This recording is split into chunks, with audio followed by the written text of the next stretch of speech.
Halo semuanya, di video ini kita akan sama-sama belajar tentang Total Quality Management dalam pendidikan. Tahukah kalian apa itu Total Quality Management? Total Quality Management atau juga disebut manajemen mutu terpadu merupakan suatu sistem manajemen yang sering digunakan dalam dunia industri atau bisnis. TQM ini merupakan sistem manajemen yang berfokus pada peningkatan kualitas secara berkelanjutan untuk menyesuaikan dengan kebutuhan konsumen atau pelanggan.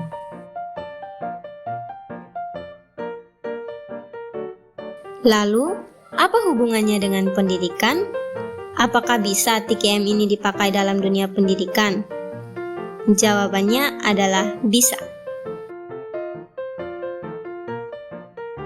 Meskipun terkesan cenderung ke dunia bisnis atau industri, ternyata TQM ini sudah mulai diterapkan oleh beberapa lembaga pendidikan dengan menggunakan istilah manajemen mutu terpadu.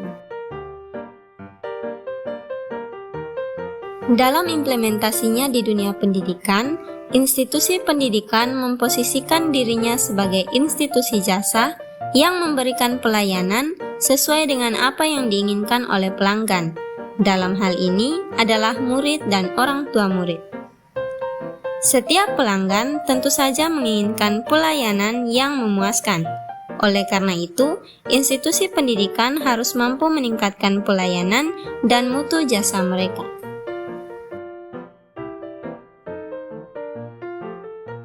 Dalam hal ini, institusi pendidikan perlu mengetahui apa yang dicari pelanggan ketika mencari sekolah untuk anaknya. Maka, melalui TQM, pendidikan harus memperhatikan kualitas gurunya, kualitas sarana dan prasarana, serta kegiatan ekstrakurikuler yang dapat menarik agar pelanggan mau untuk memilih sekolah tersebut. Penerapan TQM ini memerlukan kerjasama yang baik dari semua pihak. Bila melihat dalam sebuah institusi pendidikan, maka sekolah, guru, staf administrasi, siswa, dan komponen lainnya harus bekerja sama dalam mewujudkan manajemen mutu terpadu di lingkungan sekolahnya dengan tujuan peningkatan kualitas dan mutu yang baik dalam pelayanan pendidikan maupun dalam menghasilkan lulusan yang berkualitas. Dalam implementasinya di dunia pendidikan, TQM mempunyai beberapa prinsip, yaitu yang pertama, berfokus pada pengguna atau pelanggan dengan cara menjaga hubungan baik dengan pelanggan. Kedua, perlu adanya keterlibatan menyeluruh dari berbagai pihak seperti guru, staf, komite sekolah, bahkan siswa dan orang tua. Ketiga, perlu adanya pengumpulan dan analisis data untuk dapat mengetahui kelebihan dan kelemahan yang dimiliki serta upaya untuk memperbaikinya. Dan yang keempat, setiap proses perlu adanya perbaikan yang berkelanjutan untuk dapat menyesuaikan dengan kebutuhan konsumen. Pelaksanaan penerapan konsep TQM dalam dunia pendidikan dilakukan melalui 3 fase teoritik, yaitu fase persiapan, fase perencanaan, dan fase pelaksanaan.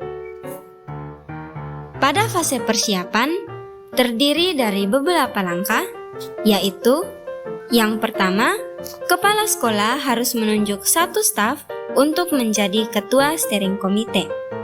Kemudian, membentuk tim steering komite yang bisa terdiri dari staf dan juga guru. Kemudian, tim yang sudah dibentuk perlu diberikan pelatihan TQM agar dapat bekerja dengan baik. Kepala sekolah dapat mendatangkan seorang konsultan untuk melatih tim steering komite terkait filosofi, teknik, serta alat-alat sebelum memulai aktivitas TQM. Langkah selanjutnya, tim steering komite bekerja sama untuk menyusun visi organisasi dan pedoman operasi organisasi. Lalu, Steering Committee juga menyusun tujuan umum berdasarkan visi yang sudah ditetapkan. Kemudian, Steering Committee perlu mengkomunikasikan visi, misi, pedoman pelaksanaan, serta tujuan dan konsep TKM kepada kepala sekolah.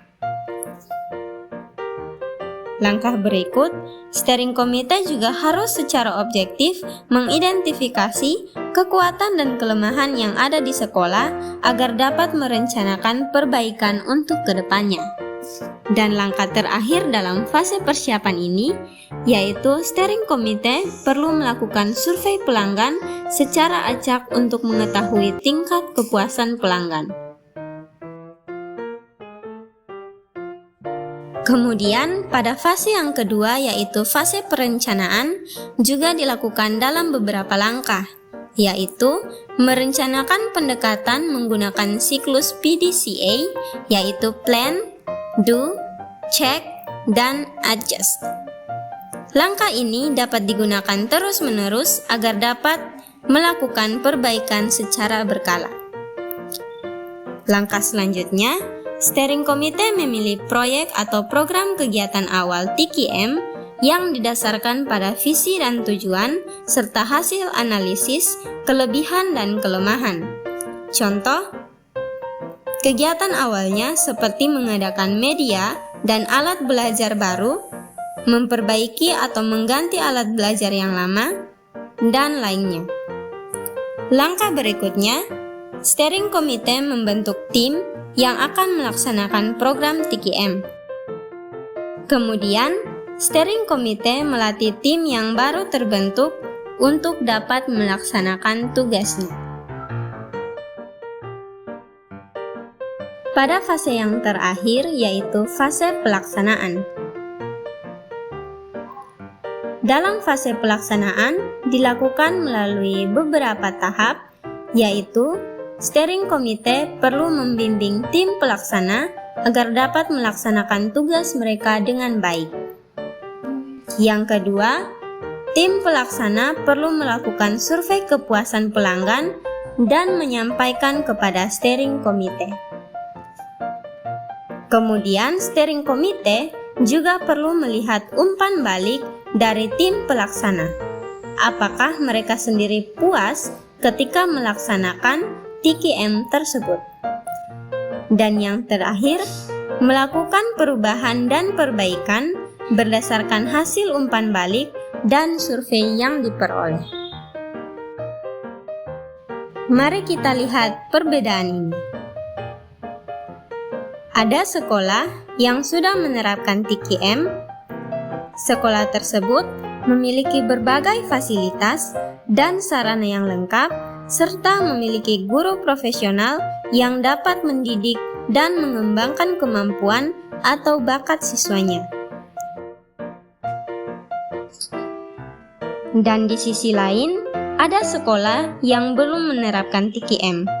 Di sekolah tersebut tidak memiliki fasilitas yang lengkap, bahkan guru yang melaksanakan pembelajaran hanya seperti biasa saja dan pembelajarannya berlangsung monoton dan tidak kreatif.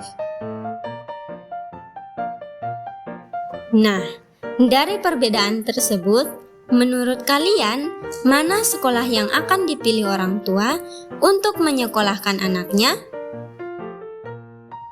Tentu saja orang tua akan memilih sekolah dengan fasilitas yang lengkap dan guru yang terbukti dapat mendidik anaknya dengan lebih baik.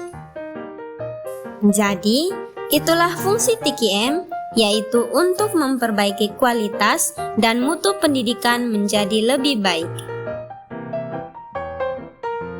Nah, itu dia tadi penjelasan mengenai Total Quality Management atau manajemen mutu terpadu dalam pendidikan.